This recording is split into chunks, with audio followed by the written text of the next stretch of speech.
આપ સર્વોને હેતપૂર્વક જય શ્રી સ્વામિનારાયણ। આજની સત્સંગ કથા વાર્તા નિજ મંદિર સાવરકુંડલા। આજની સત્સંગ કથા વાર્તામાં આપણે ચરિત્ર કથા અંતર્ગત નાની બોરુન ગામના વિહાભાઈનું ચરિત્ર સાંભળશું।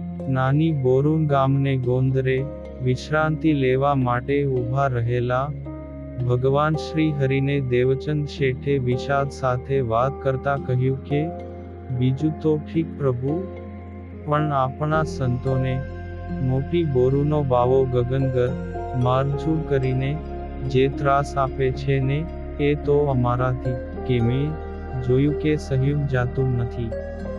અરે આવા નિર્દોષને નિરુપદ્રવી સંતો પર આવા હિંસક ઉપદ્રવો થાય છે, તોય તમે કોઈ એનું વારણું કેમ કરતા નથી?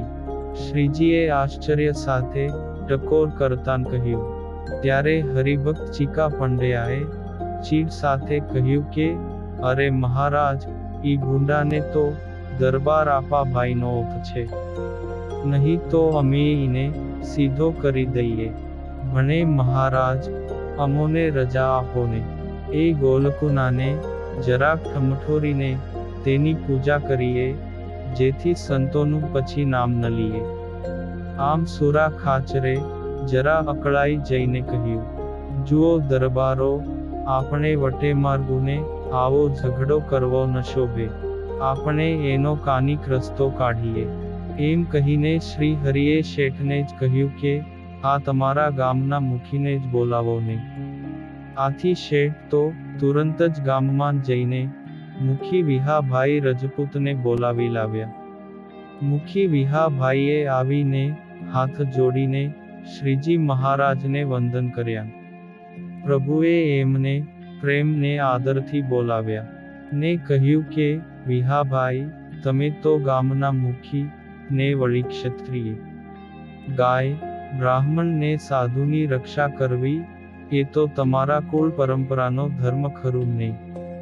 ત્યારે વિહાભાઈએ કહ્યું કે હા પ્રભુ, મારે લાયક એવું કાની કામકાજ હોય તો ફરમાવો, હું ઈમાં આપની કૃપાથી કદીએ પાછો નહીં પડું। તો જુઓ, આ તમારા જ ગામની સીમમાં અમારા સાધુને રસ્તે રોકીને મોટી બોરુનનો વૈરાગી વગર વાંકે માર મારીને ત્રાસ આપે છે, તો તમારે સાધુની સખાતે ચડીને એમનું રક્ષણ કરવાનું છે। ત્યારે વિહાભાઈએ ભરોસો દેતા કહ્યું કે ભલે પ્રભુ, ઈ મારી જવાબદારી, હવેથી સાધુનું ઈ નામ ન લીએ એ બંદોબસ્ત કરી દઉં। આથી પ્રસન્ન થઈને શ્રી હરિએ સુરાખાચર આદિક અસવારો સાથે ત્યાંથી વિદાય લીધી ને વિહાભાઈએ મોટી બોરુની વાટ પકડી। વિહાભાઈ મોટી બોરુન આવીને દરબાર ગઢમાં નાપા ભાઈ પાસે જઈને સીધો સવાલ કર્યો કે તમારા ગામનો વૈરાગી સ્વામીના સાધુને વગર વાંકે શું લેવા મારવા દોડે છે? ત્યારે આપા ભાઈએ એમની વાતને મઠારતાં કહ્યું કે જુઓ વિહાભાઈ, ઈ બેઉન ગાયું લડે વઢે, એમાં આપણે વચ્ચે પડીને વેર કરવાનું ન હોય। ત્યારે વિહાભાઈ ગરજ્યા ને પોતાનો સૂર બદલાવતા બોલ્યા, જે દરબાર, બસ કરો, તમે ઈને ગાય ગણીને ભલે પંપાળો, પણ હવે પછી જો સ્વામીના સાધુનું નામ લેશે ને, તો હું ઈને માર્યા વિના નહીં મૂકું। પણ મુખી, તમે ઈને એકલો ન માની લેશો, ઈની પાછળે કોઈક તો હશે ને? દરબાર આપા ભાઈએ મર્મ કર્યો। આથી વિહાભાઈનું લોહી ઉકળી ઉઠ્યું ને રોકડું પરખાવતાં કહી દીધું કે તો હવે ઈમાન સારાવાટ નથી, તમારે તેને સંઘરવો હોય ત્યાં ઈને સંઘરજો ને દરબાર, તમે ને હોતન સાંભળી લ્યો। નાની બેરુમાં અમારા રજપૂતના 30 ઘર છે, ઈ બધાય કામ આવ્યા પછી જ સ્વામીના સાધુ પર હાથ ઉપડશે। આમ કહીને વિફરેલા વાઘ જેવા વિહાભાઈ પોતાને ગામ નાની બોરુ આવતા રહ્યા। એ પછી આપા ભાઈએ ગગનગર વૈરાગીને બોલાવીને વિહાભાઈની વાત કરીને કહ્યું, જે આજ પછી સ્વામીના સાધુને કાની પણ ચાળા કરીશ તો વિહાભાઈ તને વાઢી નાખશે.